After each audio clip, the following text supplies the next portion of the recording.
your 4 functions list, or you've gotten it as far as you can, then the next step would be to come and build your organization chart. So the 4 functions list is just that, a list of all of the processes, and the processes are by subject area. So they're born by functional area or subjects within the business. The organization chart is a picture of all the positions, all the people, all the employees. So first we're just going to start by talking about how to use the chart, just functionally how to use it, and then I'm going to start to discuss some good principles for organization strategy, how to build a good, well-organized chart that kind of helps you with your business strategy as you go forward. So we're looking at the chart in what we call tree view right now. So it's branches with boxes underneath. You can also view your chart in simple view. And I just get there by clicking this icon above called simple view. If your chart is large, then I always find it easier to view it in simple view.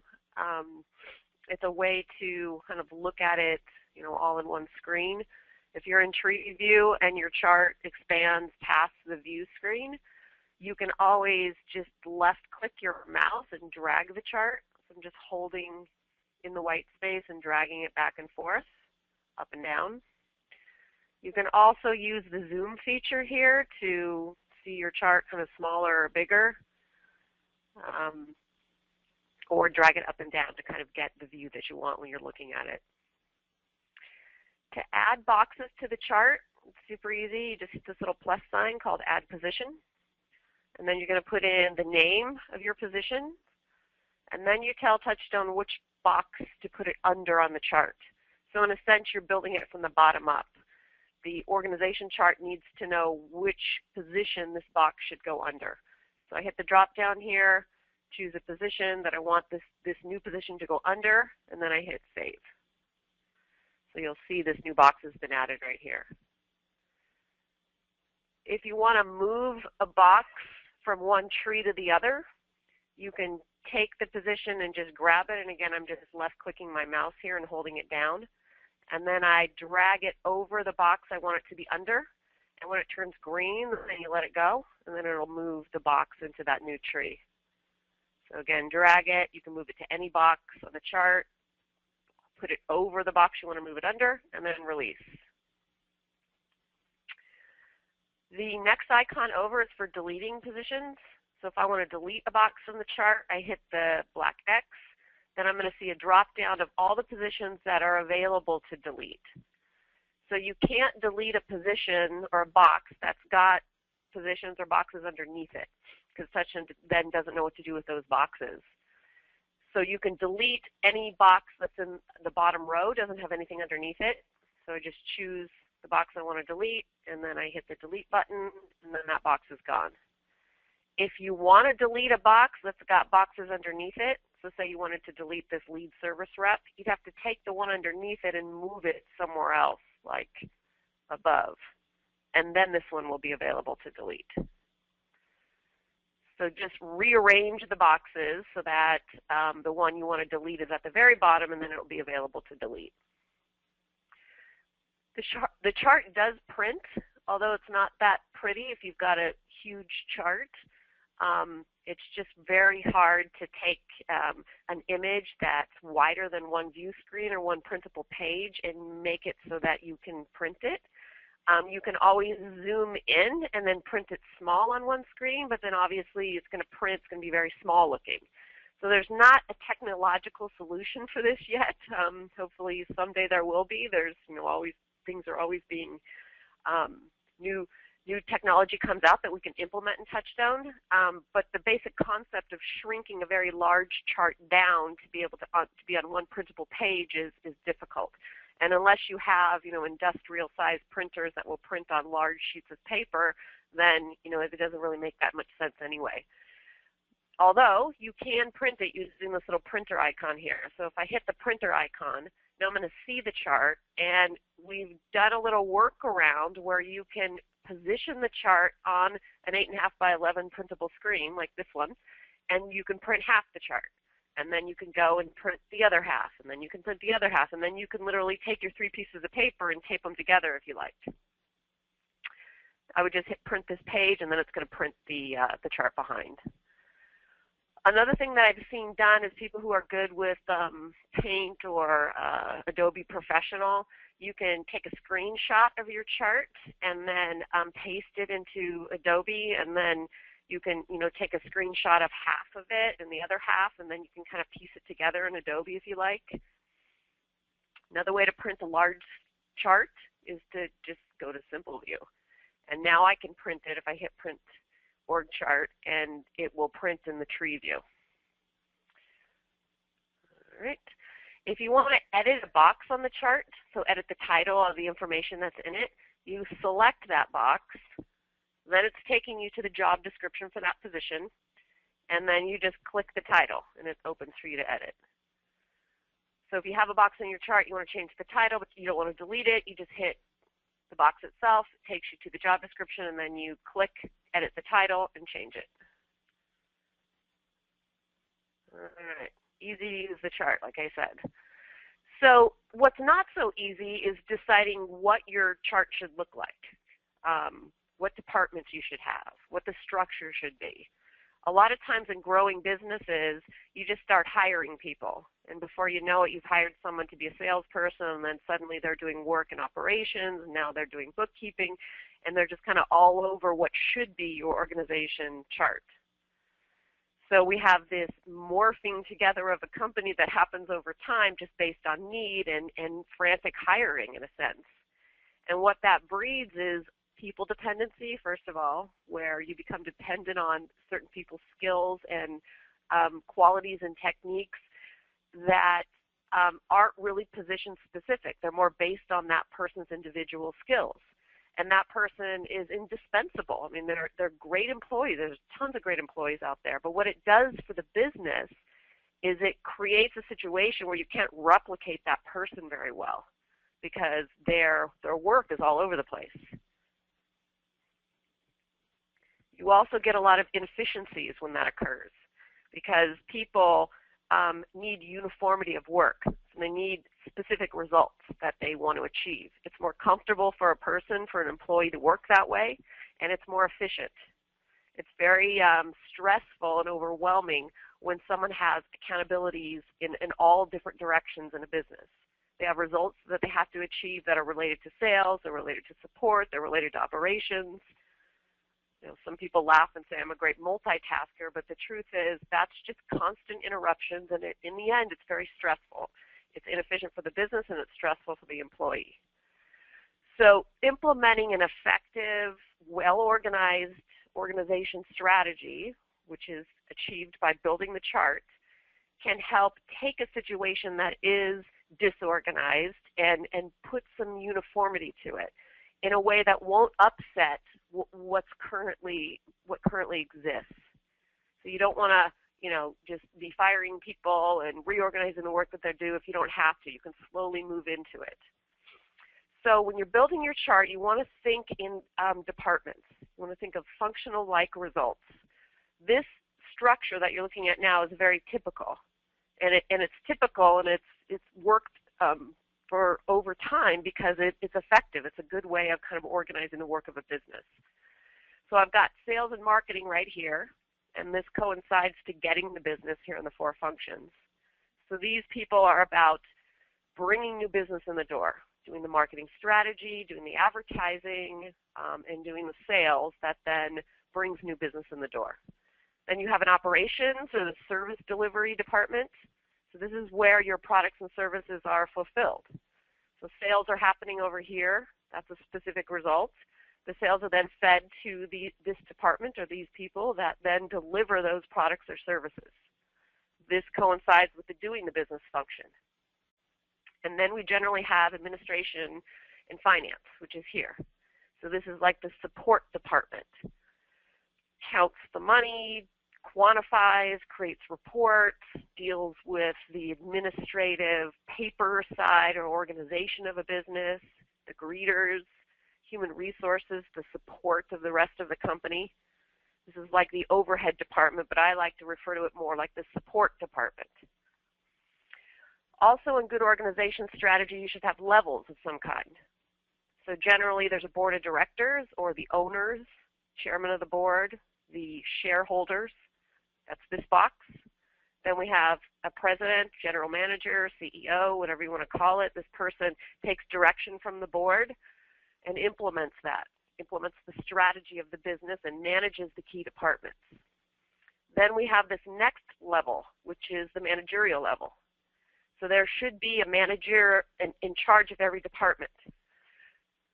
In smaller businesses, this position may do some tactical work themselves, but mostly their job is to organize, quantify, train, develop, ensure the results of the department, oversee, manage the people.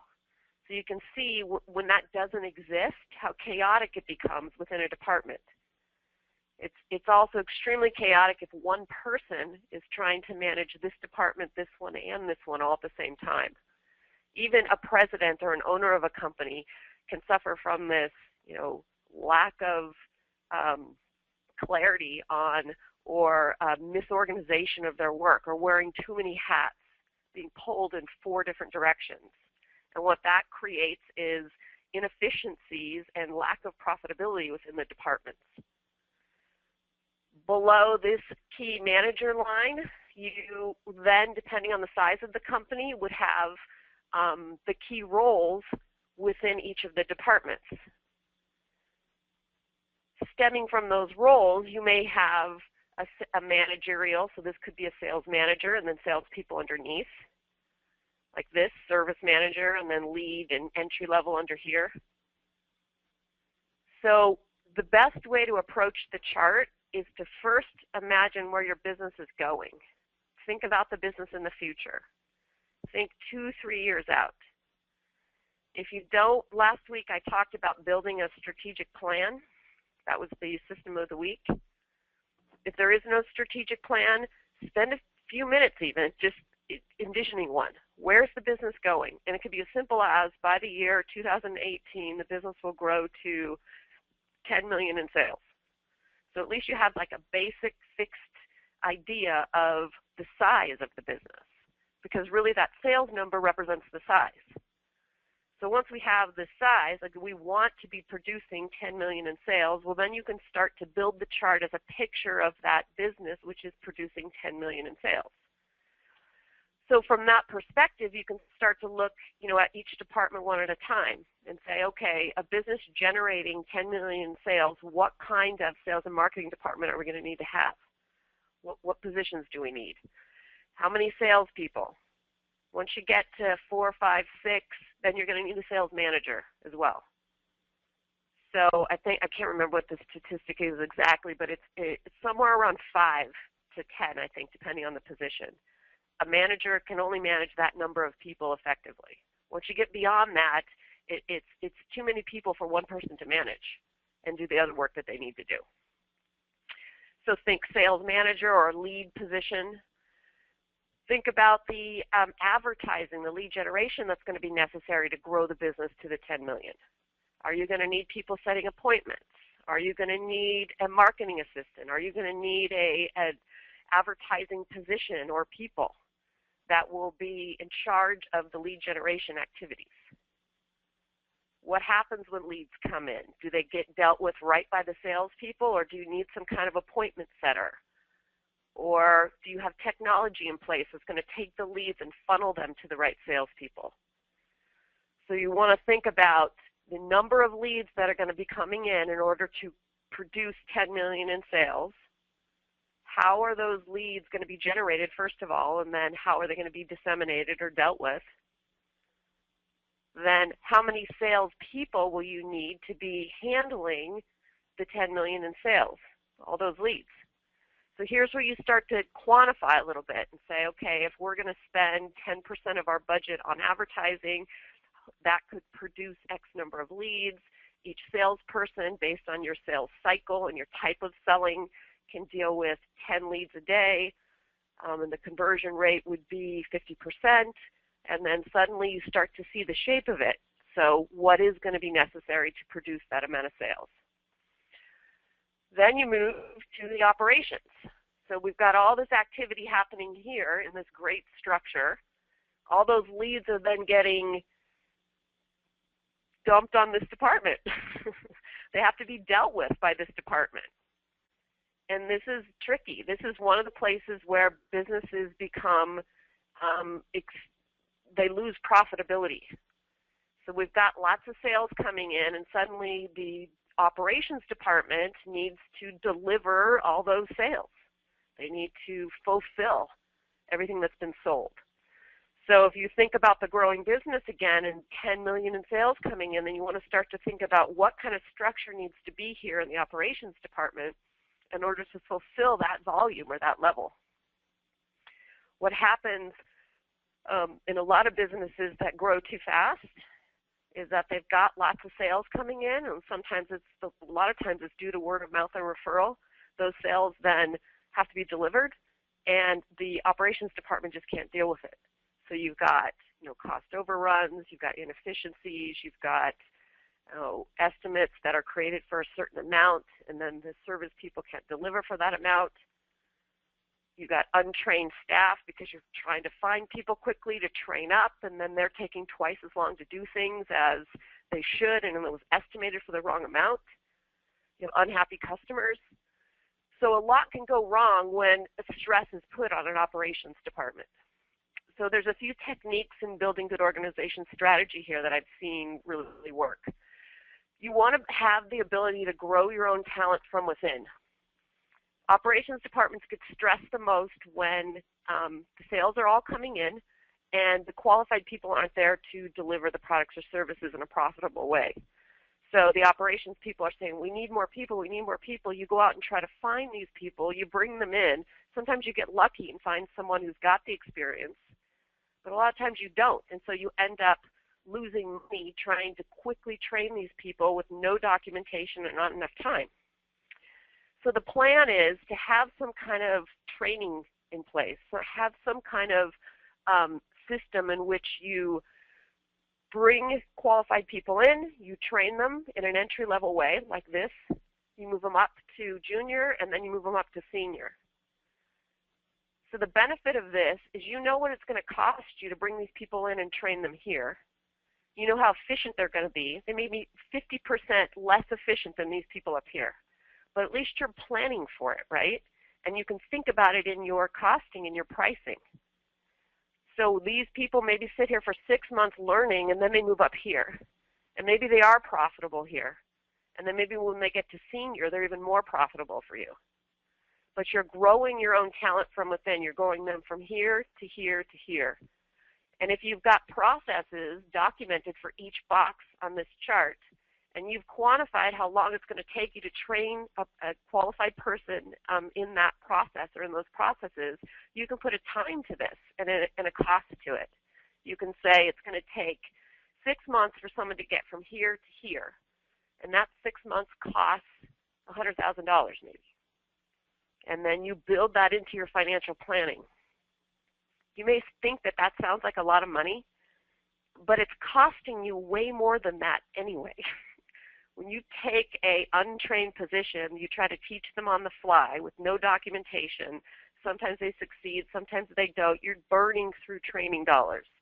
And the amount of money that businesses waste on this is just astounding. I don't remember the statistics off the top of my head, but it's astounding. You'd be so surprised at how much you're losing by not thinking this through and planning on investing. So someone's asking one of my favorite questions here. I always get this question. So their question is, well, what happens if you spend all this time and money training people and they get up here and then they leave, right? They go to your competition. That's a fear that a lot of businesses have, a lot of managers have. Well, there's no easy answer to that. The truth is that will happen. The only thing you can do is create the best game worth playing. This is something Michael Gerber used to say. Create a game worth playing. Create a business where people want to be. Create an environment where they thrive. Then your competition's employees are going to come to you because you've got the best game around. So the only answer to this is have good management structure in place. Treat your people well. Get rid of the people that don't share your vision. Hire the people that do. Train people up and create an environment where they want to stay. It is the only answer. So in your own industry, think about what your operations department looks like. Think about this idea of levels. You can even do it in a sales department. So for a sales-driven organization, or even one that sales and delivers, you can have levels within the sales department. If you're selling something that's complicated and difficult and you need to train salespeople up, their conversion rate's really bad in the beginning, but as they move up to a senior salesperson, it should be 50%. Well, then it's the same situation. Have boxes on your chart which represent the growth of those positions and employees. Tie it to their monetary compensation as well. So the entry level earns a certain amount. They earn more when they get here, and then they earn a lot when they get here, if that's the situation. Business's profitability is made or lost in the operations department, particularly for the kind of businesses where you're estimating things. Because if you have like a construction business, say, or any kind of business where you're selling a service and you say you're going to do it for a certain amount, that then becomes a variable cost. All of this is a variable cost. So if you sell it for $1 and it takes you $5 to deliver it because these people have screwed it all up because they're not trained, then you've just lost $4. It's as simple as that. And it doesn't matter how much more you sell. You could have the best sales month ever. You could make $10 in 1 month. But if it's still costing you 75% to deliver, you're always going to lose money because it's a variable cost. This is why when I hear business owners say, well, I've had the best year ever. It's been the best quarter we've ever had. Look at all these sales we have. Why aren't we making any money? Well, it's because you're not delivering it. It's the variable costs. They're just eating it up. Next, then think about your administration finance area. So think about the support that the rest of the company needs. I think I've seen a lot of situations where this department has been way too big, and I've seen more situations where it's not enough. So the better job that these people do here, the more profitable and efficient the rest of the company is going to be. So don't minimize your support services. If you don't have good bookkeeping processes in place and you don't have effective accounts receivable and payable, you don't have good reports, these people don't know what's going on. They can't even begin to decide whether certain employees are effective or not, or what they're selling, or what the conversion rates are. They're just like working in the dark. So in that situation, you can see why the numbers and having good, efficient employees in those departments doing that work becomes vital to the success of the rest of the company. Even simple admin things like answering the phone, filing, make sure papers are there, make sure there's a computer person coming in and cleaning your computers, all that kind of stuff is essential as well. There's nothing that shuts a company down faster than when the computers don't work. You can have salespeople who are way less efficient because they're having to set their own appointments, or they're having to screen calls, or they're having to do what could be done by an administrative person. Think about human resources, recruiting and hiring. Good recruiting and hiring sets you up for success in the rest of the company. So in your future chart, think about who's going to do the recruiting and hiring. These managers up here should interview, obviously, and decide who to hire. But all the pre-work to that could be done by an HR person, much more efficiently and faster and better than if you throw it all on the managers and you throw it all on those other departments. Now, having good HR processes is so important. I was talking to a client a few weeks ago, and they were implementing new marketing. They were doing it, moving forward with growing their company, building their processes. They didn't have some simple HR things, like how to fire someone without getting in trouble, a good employee handbook. And they got sued by 2 employees. And the whole operations department, or at least, the head managers of that, were like overwhelmed by this 1 or 2 lawsuits, which could have been easily avoided by having just some basic HR processes. and some manager, finance administration manager, someone implementing those. So think about this department and what's necessary for your business. And remember that we're building this as a strategy tool. We're building it as something that you're going to use to grow with. So if you're thinking to yourself, well, I just can't afford managers right now, or I can't afford to have an HR person. Well, we're not talking about right now. This is a plan for the future.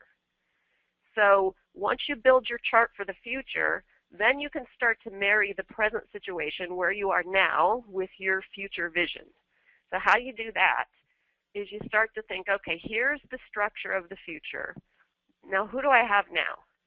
Then you start putting names in boxes for what everyone's doing. And this is how you take what can be a chaotic work environment and try to manage it to your future vision. So if you have an employee who does some sales, and they also help out in the warehouse, and maybe they answer some phones and file, well then that person's name is in this box, and in this box, and in this box. So rather than having a box on your chart and calling it Bob, who does all these great things because he's so good at them all and he's just learned to do it over time, rather than building a position around Bob, you say, okay, this is the structure we want. Now, Bob, you're here, and you're here, and you're here. Now, that might not be ideal, but that's the way it is now. So anything that you can do to start to plan him out of those positions and move him into one, then you do over time. So as the business starts to grow, gets in new sales, well then you plan on hiring a warehouse associate, and then you move Bob's accountabilities from that and have him just here. Same's true for managers. So if you have a manager who's been sort of the manager because there was no one else to do it and there was some managerial work and you needed to give them a raise, so then you called them a manager. But they're not really doing any managerial work, and people don't really see them as the manager. If you have a situation like that, when you build the new organization chart, sometimes it's good to kind of move that person back down and say, okay, this is the future vision. We're going to hire this position, or we're going to hire this position Q4 2016. For now, you're going to stay as the manager of production, and you also do stuff in a warehouse, so you're these two boxes now. When we get all this processes written, and we get to a place where we can afford a full-time manager, then you can apply for this position. It's a completely different position.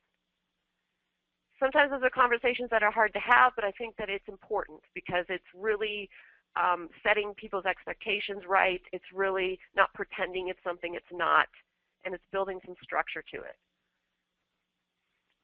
One thing you absolutely don't want to do, and you want to correct right away, is if you have two people's name in one box. So if you have two people as the manager of marketing and sales, or you have two people who are the president, or you have two people who are the manager of production. And that happens because either you've promoted someone who can't quite do it, and then someone else is filling in, or you've said to your partner, let's both be president, or you've said, I don't really have time to do this full time, so I'm going to ask someone else here to do part of it. The problem is, if somebody's not accountable, then nobody's accountable. So look at situations like that. Clearly, if you have 4 salespeople, they all fill this box, that's fine. I'm talking about more positions that should just be filled by one person, and you've kind of quasi have 2 or 3 people trying to do it. You can also put in these future hire dates. So if you have a position that is, say you're the owner, you're here, and you're also here because you don't have money to hire an operations manager yet, and maybe you're also the manager of marketing and sales for the same reason, and maybe you're a salesperson too. Then you can start to say, okay, what are we going to hire first, second, and third as we start to grow? So let's put some tentative hire dates. Quarters of a year are fine. Then when you're looking at your chart, you're always being reminded of where you're going, what you're building towards. That can then help you start to decide which positions to fully systematize first. In other words, build all the processes for right away. So if I'm going to hire this position by Q4 2016, I'm going to want to make sure that all the processes here are documented. ideally. Because once all the processes are documented, then you've got, a clear training plan and a clear way to set expectations for the person you're hiring here. And that can be true of all the other boxes on the chart as well. Once you've created this future chart, you can then start to see, okay, we really need to get some entry-level people in now in the tech department because we're starting to get into our busy season. So let's create and document the processes for this box first. And then we'll do this one, and then we'll do this one. You can also start to get your people involved at this point because you're seeing it much more clearly based on boxes on the chart. And you can say, okay, sales department, we want you to work on the processes on this position. Build those processes. Another thing the organization chart really forces you to think about is your financial plan. So I talked in the beginning about having a strategic target or having a strategic plan of some kind, which sets sales goals for you. It can also set profitability goals. It's just basically what do we want to achieve in the next 2-3 years. Along with that, you have a nice organization strategy like this one, which is a picture of the business when it reaches those goals. And then you should also have a financial plan, which kind of shows how the numbers are going to go from where you are now to where you want to be. In the process library, we have a really simple budgeting template. It's in the running the business area or function. Where is it? It's right here. So you can pull this from the library. There's nothing fancy here. It's really just a template. So there's an uploaded file. You hit View File, then you'll pull the template. Those of you who have fancier accounting systems, you might be able to export one from your accounting system. I know QuickBooks lets you do this, and then you can take, I don't know how better it's gotten over the years, but the QuickBooks budgeting module wasn't all that great, and you wanted to use like a spreadsheet along with it. But this is just a basic spreadsheet. You could turn these into quarters instead of months. So this is like an overall financial plan, an overall budget. I think when people hear this word budget, it's like, oh, I hate the budget because, it doesn't ever work out the way that we say it is. It's a waste of time, all of those yeah buts about it. Think of this as more of a target, kind of a way to look at the numbers and control them as much as possible. So you could do month by month for the current year, and then if your financial plan goes out or your strategic plan goes out for 2 or 3 years, then you could do quarters. You could even do the end of every year. You could do 2015, 16, 17. That's better than nothing. But I kind of like 4 quarters in a year because you're looking at round numbers and you're kind of dealing with the cyclical nature of your business if you're dealing with that. So here you'd put in the revenues, and then you'd put in your variable costs. As you look back at your chart, right here, as you look back at your organization chart and you start to think about, okay, as sales start to come in, we need to hire this position, then you can go back to the financial plan and you can put the salary or the hourly rate for that position into the month or the quarter in which you hire it in. If you're going to hire this managerial position, Q4 2016, look back at your Q4 column and put in the salary for that position. Every business needs to spend money on advertising. You have to pay for marketing. That's the only way to grow a business. I mean, really. A lot of businesses get into this fallacy that they can grow through word of mouth and referral. Now, some can. You're thinking, well, I can. Well, maybe you can. But if you really want to grow to the next level, if you really want to control the growth, then you have to have effective advertising. You have to be able to know if I spend 10% of our sales on advertising, it's going to produce a certain result and it's going to allow the business to grow at a certain rate. So look at that in your financial plan. What amount of money are you spending on advertising? And if you implement specific advertising processes, what is your likely return on those? These kinds of concepts can then help you see how to grow the business. And then you fold in the operations and put that into the expense as well. All the time focusing on your net profit, which is down here at the bottom. this net profit number, because this is just a calculation. You have sales minus your variable cost gives you gross profit, minus your fixed, your overhead expense gives you your net profit. So when you're thinking about your financial plan, always focus on what this net profit should be. What is a good net profit for your industry? What kind of net profit should you see? And it really depends on your industry. So there's some great websites. There's like salaries.com and I think net profit something. If you're interested in it, you can message me and I'll try to find the links for you. But these websites do like statistical analysis, and they do it by industry, and they'll say, okay, if you're a construction company, your net profit should be somewhere between 8 and 10% at the high end. If you're a professional service-based company, it's going to be higher, like somewhere around 15 to 20, even 25%. If you're a retail company, what should the net profit be? This is good to know as the entrepreneur. This is good to know as a manager, because then you can set a goal for yourself and you can know we are not operating efficiently here. The net profit is all about paying these people up here, right? The owners, the shareholders. A lot of times we as business owners, get so mired down with all of this, the technical work, the managerial work, you kind of forget the perspective as the shareholder, which is to maximize the value of the business, to have a return on your investment. That's all that you should care about as the entrepreneur. That's it. So if you're not looking at the net profit and you're not thinking how to achieve that net profit, what processes need to be in place, how to increase efficiencies, the net profit's going to go all over the place, and it's not going to be consistently what you need it to be. Your business is going to be worth the most it will ever be worth if you can have a consistent, quantifiable net profit for a year. Your business will be worth the most then. So you have an industry standard and you've achieved that net profit.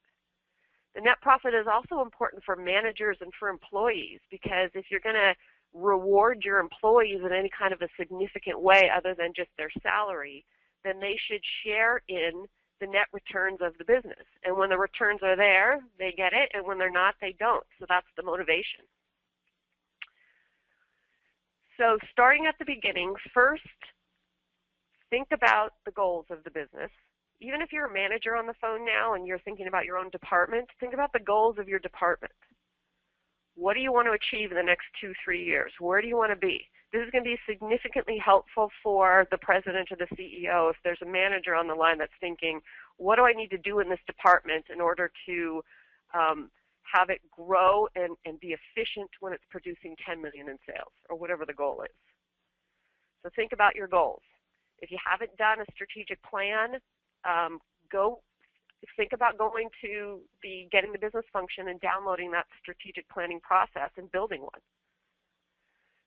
Then build the organization chart as a picture of as this business in the future. Think about the uniformity of work. Think about departments. Think about clear, specific results within each functional area. Consider your training level. So how you're going to grow your own talent from within. How are you going to develop employees? I love business jokes. Some of you may have heard this already, but I heard this joke a few months ago, and it had two captions, and there was the CEO and the CFO. And so the CFO says to the CEO, well, what are we going to do if we spend all this time and money training people and then they leave? And the CEO says, yeah, but what if they stay? This cracked me up forever. Get it right. If you don't train them and they stay, what about that? So think about your training and think about what it's going to cost you. Once you've got this future chart, then marry the present situation with the future chart. Don't think that the chart is just out there in the future somewhere.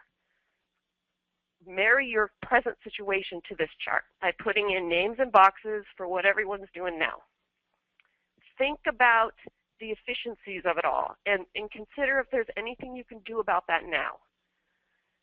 So look for people who are at cross purposes, who are spread across the organization, because that's lacking uniformity of work and it's lacking efficiency.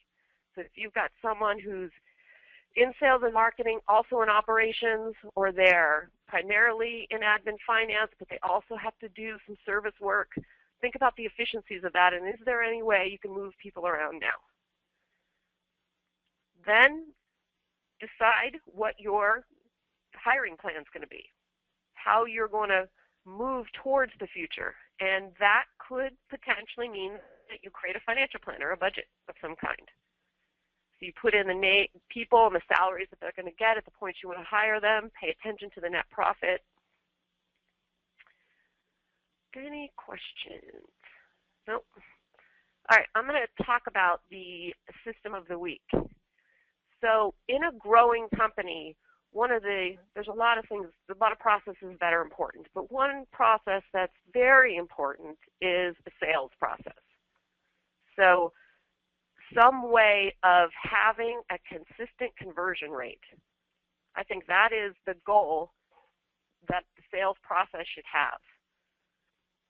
If you knew you had a sales process in place that would convert at 75% every single time if someone was following it, wouldn't that be like the magic bullet for your business almost? So if I had a sales process and could consistently train salespeople to follow that process with qualified leads, and I knew they were going to convert at a certain rate every time, because that's what the process, that's the result of the process, that would give you a lot of power. You could easily budget much better. You could confidently spend as much as you wanted to on advertising because you knew if it was producing qualified leads that those would convert. You could easily hire and train and fire to that sales process. And you wouldn't be confused by who's doing well and who's not doing well, because you'd know that that process, if it was being done accurately, could produce that result. So over here in the 4 functions, under the guiding the business area, there's a new process in the library here, under the general library, called needs-based selling. And I already have it in my system, but if you want to go get it, you just go add from process library general, and you'll find it on the list under the N section, and then you just hit save and it moves it into your account. Not every industry has the same kind of selling. So I'm talking to a big group of people here, and you all, if you're in the same industry, then you sell in a similar way, but you're all in different industries. So your sales processes will be different based on what you're selling. But unless you're in retail or transactional selling or order taking, some amount of a needs-based selling approach is applicable. So I put these in just as an example so that you can see that if you are in a different industry and you don't do consultative or needs-based selling, you still can have a sales process. And it might be a transactional sales process, it might be order taking. All you may do is web sales, I don't know. But the fact that you need a sales process is still true. So in needs-based selling, this is basically, simply put, the person or the prospect, whether it's a company or an individual, has needs, and you're filling those needs. So to the degree that you can establish what those needs are and have your products or services fill them is the degree that your sales process will be effective. Some sales cycles are very long. It could be 6 months. Some are very short. It could be an hour. So you want to customize this and kind of use it or edit it and kind of make it your own. So there's one work plan here called presentation prior to sales call or preparation. So whether you're going to make a phone call or a prospect's walking to your office or you're going to walk to theirs, there should be some amount of preparation. So getting to know the customer. There's another process in our library, I think it's called LinkedIn, and there's a work plan in there that shows how to do research on LinkedIn on companies or individuals. So that might be useful depending on what it is that you sell. But some, again, edit this and kind of make it your own. What do you need to know about this prospect? What could you know about them before you pick up that phone or before you go to see them? So these are just some key suggestions. I wanted to show this. So it is sometimes in the sales process, if you have a CRM or some other kind of system, TouchStone can link to that, and you can kind of show in the work plan, enter the leads into the CRM, or go and add your notes to the CRM. This is how you do it. So here, number 8, it says enter all research into the client's record in the CRM. And then I've got a link here to this process, which is in running the business. It's called CRM How-Tos, and it shows just, the basic kind of rudimentary things that may happen in numerous processes, like this one is, how to enter leads into the CRM. So you can make little connections like that if you've got a place where notes need to be made or a follow-up appointment needs to be set. Then we've got another work plan here for greeting and introduction. So whether it's a phone call, whether it's someone in your office, you're standing in front of them at the counter, you're going to approach them when they're looking at something, this is how you greet them. For where you're selling a service or a product that is significant, like it's a big purchase, you might want to do more of the preparation, a better job at the greeting and introduction. Look around the office, notice pictures on the desk. So you, again, customize this and kind of make it your own. Each of these work plans has a link to a script. So this is a greeting and introduction script. So the script's down here. So the work plan says kind of the general what to do, and then here are some actual, scripting techniques for how to greet on the phone or in person, how to engage and immediately kind of say your value proposition. So after greeting and introduction, you kind of qualify an assessment. Now, some of you may have leads coming that you've already qualified, and some you may be kind of further qualifying as you're speaking with them. So here's a qualification and assessment script. Again, it's down here. So here's just about trying to find out, is this person a good fit? Then you have kind of the heart of the process, which we call determining needs. And these are just like a series of suggested things to look at. There's a script here, and then there's also a form, so determining needs form. So this is a form that actually we use. This is just an example, so this would have to be customized. But this is kind of like the questions that we would ask for consulting projects or for clients that we are doing larger bits of work with. You all have your version of these questions, but this is just a place to start. So determining the needs is trying to figure out, even if it's just one question, trying to figure out what is their need. If your salespeople assume they already know, then that's where they get in trouble, even in the simplest of things. So don't let them assume they already know. Have them ask.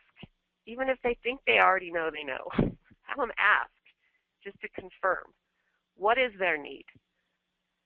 Because in the end, they're going to learn how to present the product in a way that's going to really point directly to their need. Then we have this handling objections. This is something all sales processes need. So here's this like a list of techniques in handling objections, but the kind of the heart of it is the script itself. Oops, something's broken. So this would be, it's right down here. So think about what are the frequently asked questions, what are the techniques that are used, what are objections that typically come up, and then how those would be handled. A lot of sales processes would have consistency in these objections. So in other words, your salespeople are going to hear these over and over again, and there is like the best way to answer it. And a lot of times that makes the difference between a good salesperson and a bad salesperson. So if these techniques and these way to handle objections can be documented and built into a process, then you're kind of empowering the whole sales department by giving them these techniques. There are salespeople who say things better than others. So you want to capture what that is. And by capturing it, you're creating business value. Otherwise, that salesperson who converts at 75% may leave. And then all your hard work and effort goes out the door with them. Then there's the presentation. So sometimes you do like needs, and then you go and think about it for a while and come up with a contract, a proposal, an estimate, a blueprint, whatever it is, and then you come back to the customer and present it. Or sometimes it happens fast. So you're assessing needs, and then boom, you present. And think about like a retail situation. You're standing at the counter, you're assessing their needs. How can I help you? What are you looking for? How about this? Take this paint, boom, they bought it. Other times when it's a service of some sort, it's longer than that. So think about what your version of the presentation is. So there's when a salesperson is presenting the solution, they have to have knowledge of the product or service. Sometimes that knowledge is easily gained by training them for a week. Sometimes it takes 6 months to build all that knowledge. But if you document it, like in a process like this, product and service knowledge base here in TouchStone, you've got a listing of all the products and services, what they do, why they're good, what the features are. You've got maybe manuals of the different products or services. You've got videos, instruction videos. So you just pack this process full of all the great information about your products or services. And then salespeople can go here to kind of get further educated. They can go here to learn when they initially get trained. And again, depending on the complexity of your products or services, this could be a small process or it could be an enormous process. I helped a client build a process like this a while ago, and they were, it was a painting contractor. But they did painting and also some indoor, outdoor. I mean, it was a bit complicated with all the different products, and there's all the different types of paints. And so this is kind of a blue-collar example, but inside their process, they had links to manufacturers' websites. They had a full description of all the types of paints that are used and why, and situations when they're used and when they're not used. And it was elaborate, and it was so cool. So then the salespeople, when they're trying to sell the services, they learn this, go to it, and refer to it. So all of this knowledge of the products or services isn't buried in the sales process. I mean, I suppose it could be, but it's better to kind of have it separate because it's a place to kind of study and learn. And then when they're doing the presentation, they can reference it. Then closing. So how do you ask for the sale? When do you ask? And then there's this closing script right down here, which shows like a trial close, soft close, hard close. And again, you're going to customize this kind of for your own purposes. And then lastly, long-term nurturing. So this is like after the sale, really focusing on the customer service aspects. So do you send a thank you letter? Asking for referrals, really important. Did you earn the right to ask for a referral or a reference letter? This sales process done well should earn you the right to ask for that. And then making them aware of any client satisfaction processes that exist. So this is a link to that. So what do we do ongoing to make sure that our customers are satisfied? So this is just an example of a sales process. It's meant to kind of give you a head start, kind of give you some structure to it. It's not going to work for you just right out of the gate, but it could be something that you could work with. Delete the things you don't like, keep the things you do, add to it what you want to. If you're starting from scratch with this, get any and all salespeople together and say, it's our mission this month to build a sales process. This is why. This is the flow of it. Let's all contribute. If you want help building a sales process, we have consultants here that are really knowledgeable in this and have done lots of them. So you can reach out to us. Even we could, just help you in one meeting for free. Or if you wanted us to build it for you, then that, could be a different situation. But ask us for help if you're wondering, if you're kind of lost with what to do. So next week we are going to talk about job descriptions. So every box on the chart, when selected, should go to a job description for that position. So next week I'm going to talk about how to build the job descriptions, which is super easy, especially if you've done your 4 functions list. All the functionality here on the job description screen. But more importantly, I'm going to talk about how to use job descriptions as a management tool, how to manage processes, how to manage employees with a job description, how to make it something that becomes a vital tool for your business. So that will be next week. I've got a few questions that I'm going to handle offline, but I'll let everyone else go and talk to you next week. Thanks.